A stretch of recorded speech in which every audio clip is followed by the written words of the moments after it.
Hey folks, welcome to the Tech for All channel, a place which is pretty familiar to you if you're following the channel. That's my balcony, and this is where a lot of the action camera reviews are actually starting.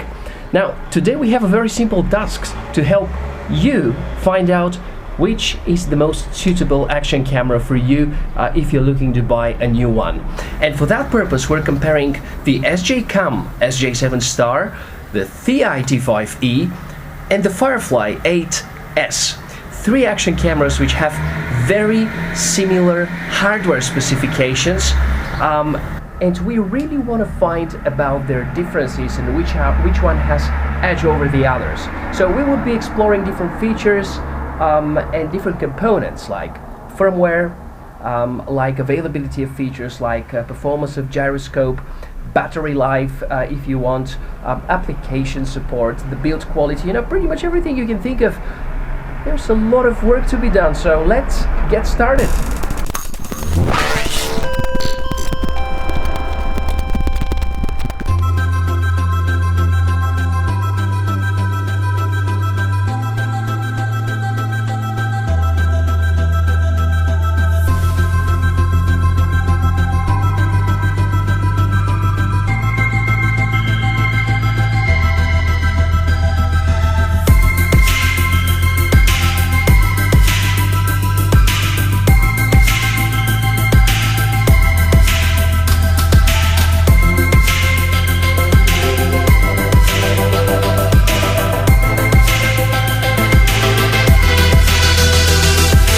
Hey folks, Tech for All channel here.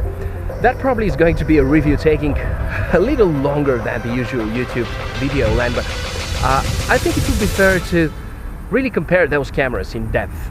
Now, this year there are a few interesting things happening to the action cameras on a global level.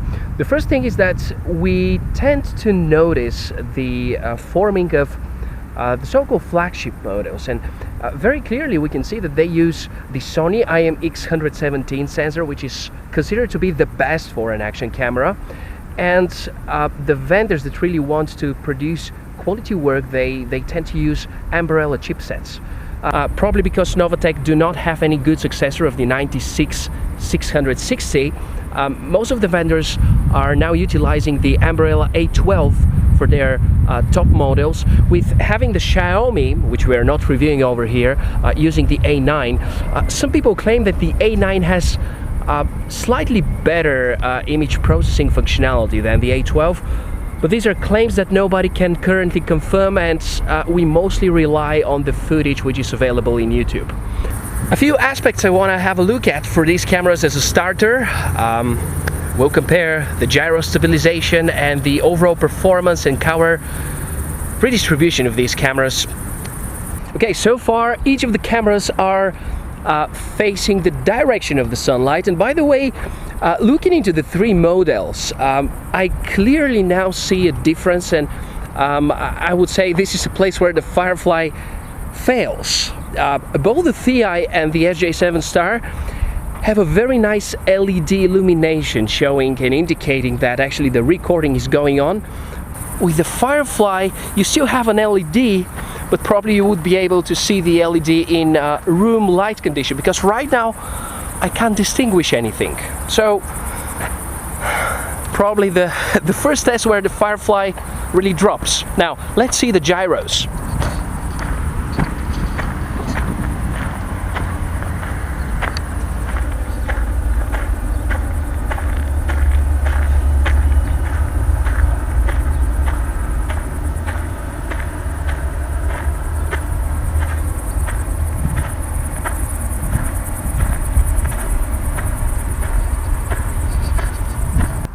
Okay, that was just walking.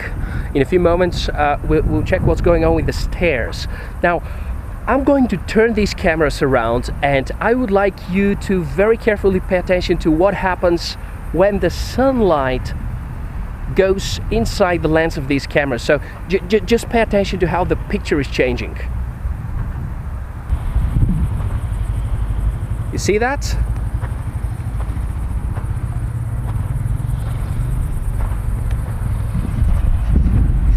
Okay, gyro and stairs. Let's check it out.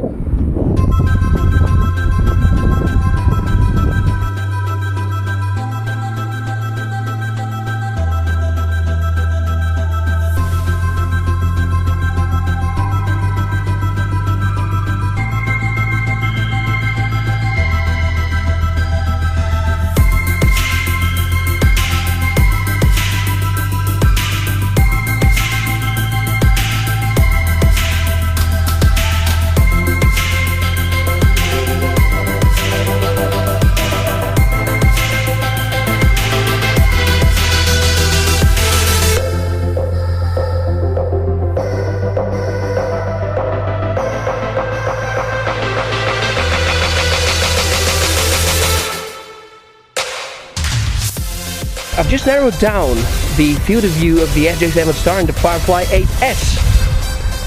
And believe it or not, you can't do that with the ThiEye, because ThiEye have deliberately decided they won't actually bring this feature into their firmware, and there were a few statements coming from their teams in the various ActionCam forums. With both the SJ7 Star and the FireFly 8S, you have the capability of choosing between 3 levels of field of view. The wide, which basically leaves you with the default maximum range that the lens could get. You have a narrow, which is about 60 degrees, and you have a medium. Any of those were pretty good, and they could act as a compensation for this slight fish eye effect that might appear at the edges of the screen. Again, I've said that many times, I'll repeat it once again, likely it would be better to correct this kind of distortion with professional grade software.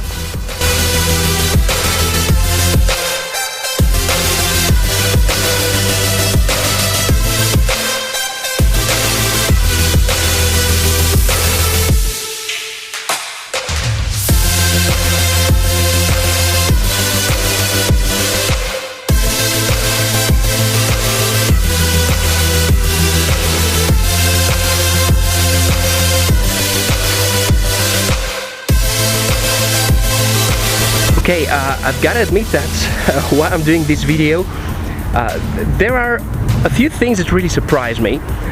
Thing number one, heat. I've actually expected that the hottest camera out of the 3 would be the SJ7 Star. Surprisingly, it's the coolest one. Right now it's about 28 degrees over here, direct sunlight coming to the cameras, and I can tell you these are the worst conditions for an action camera if you're concerned about heat. Right now the SJ7 Star is the coolest, and the hottest one is the ThiEye T5. So that was quite a surprise. The second thing that comes to me as a surprise is actually the navigation. When I was doing the review of the SJ7 Star, I told you that likely this touch screen would be very inconvenient in most of the cases. Well, I can tell you that if I want to quickly switch between resolution, that works drastically quicker on the SJ7 Star. And the worst navigation very likely is on the ThiEye, because you really have to dig down in the settings, and they are not so nicely grouped like on the FireFly 8S.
To check the physical dimensions of these cameras, if you're hungry for more footage, please refer to the other videos in the channel about each of the cameras separately.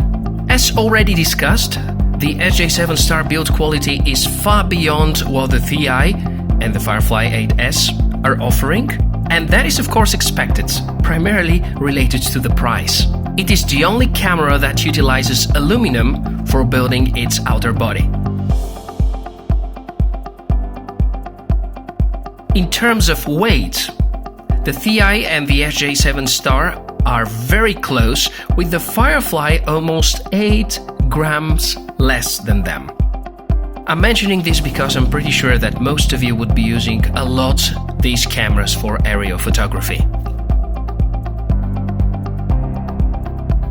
Accessories are another important component when it comes to action cams. The ThiEye is much closer to GoPro in that point of view, because it only comes with a waterproof housing. Call it faith, I've broke mine even without using it.